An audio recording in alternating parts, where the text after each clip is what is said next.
Я что хотела сказать. Очень долго сидела, думала, как бы, итоговая же, да, речь. Я буквально вот вернулась с форума сообщества Вологодской области, где вот принимала участие по направлению демография и семейная политика в качестве эксперта. И хочу сказать, что вот этот проект, он, конечно, напрямую ложится в проект демографии.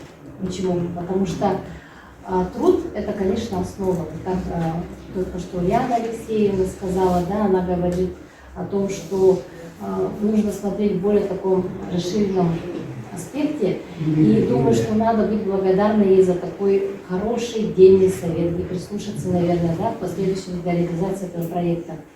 Во-вторых, хочу поблагодарить, конечно, главу, поблагодарить в целом команду этого проекта, потому что мы, как Общественная палата Республики Саха-Якутия, 2-3 марта этого года проводили гражданский форум, посвященный году труда.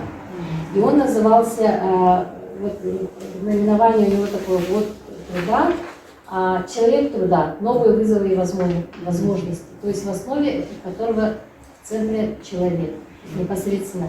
На основании форума у нас выработаны рекомендации, вот визуально вам показываю, достаточно их много.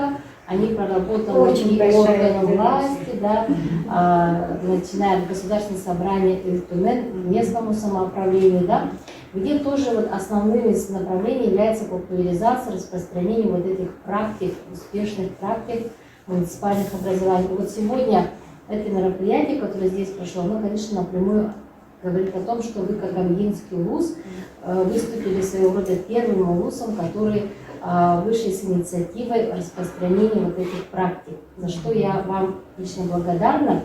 И, кроме того, хочу сказать о том, что есть такой проект, он российский, Общественная палата Российской Федерации, называется «Живое наследие». А мы, в свою очередь, подхватили эту эстафетную палочку, Валентина Ивановна это тоже хорошо помнит. Еще в 3-м составе Общественной палаты Алексей Егорович Сергучев ее тогда возглавлял. Назывался этот проект «Живое наследие Якутии». Вот когда вот сейчас я сидела, вас слушала и подумала, что с вашей легкой руки может родиться еще один очень хороший, знаковый проект, который мы запустим у нас в республике, а в последующем он может быть инициативой на уровне федерации. Его можно назвать не живое наследие, а связанное с трудом, например, трудовое наследие или что-то в таком духе.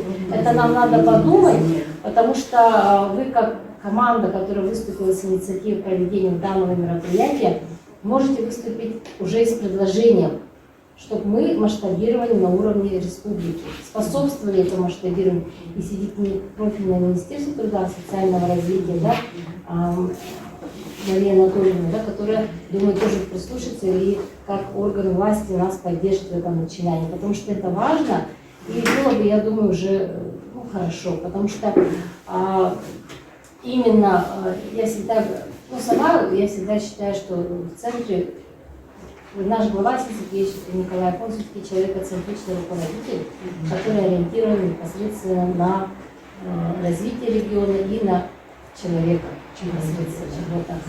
Спасибо, я постаралась очень кратко. Спасибо, Инна Павловна.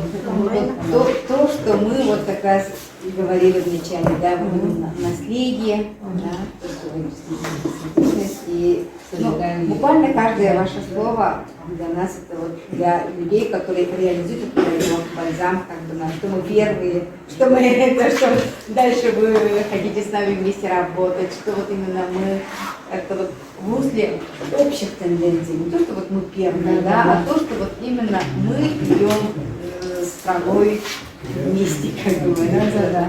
Ну, в стране эта тема еще не поднимается. Я очень активно поднимаю на федеральной площадке, все эти годы, 3 года поднимала именно тему развития села, в направлении сельская семья. Поэтому мы не могли действительно первыми в этом направлении. Мы должны человеку труда. Мы готовы. Это идея, мы ищем идею. По всей России ищем идею. Вот идея, вот идея. Все говорят, но кто-то, а нам надо обозначить.